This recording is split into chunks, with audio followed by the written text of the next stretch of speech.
India is witnessing a sharp rise in the number of coronavirus cases even as the government has relaxed rules in the third phase of the lockdown.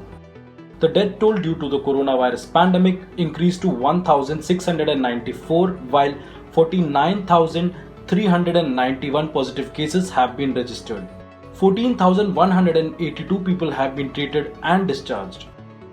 With 15,525 positive cases and 617 deaths, Maharashtra is the worst affected state.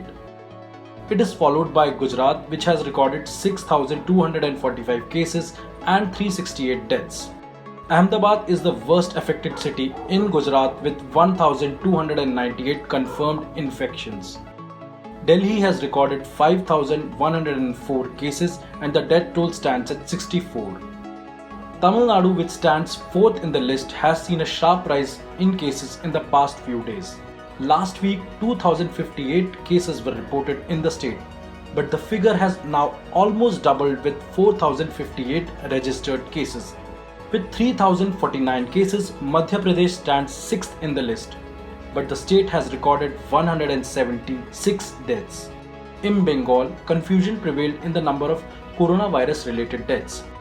On May 5th, the state government claimed that 61 patients had died of the virus, while 72 other deaths linked to coronavirus were of patients who had comorbidities or existing health problems. But the center has listed 140 deaths with 1,344 cases. The sharp rise in the number of cases has been a matter of concern for health experts. Dr. Randeep Guleria, Director AIIMS, said that the coronavirus growth curve had not shown a downward trend despite the lockdown. He said that the lockdown did help in flattening the growth curve but did not make it bend down. We will have to literally live with COVID-19 for quite some time, and we would have less number of cases, but one is very worried that we remain vigilant and not start relaxing our guard. The number of cases are still increasing every day. It's not that although we flattened the curve is still rising. It's not showing a decline in the number of cases, and that's why I said we need to focus a lot on these hotspots. But at the same time, the rise of the curve is not so sharp that we can't handle it as of now. So we need to keep preparing, develop strategies as far as the hotspot is concerned, and also realize the fact that when it comes to running our, let's say, coming back to our new normal, we will have to have strategies which will be able to work, or which we will have to develop with COVID-19 being around. So the focus has to be on preventive strategy. And the preventive strategy focuses on two broad pillars.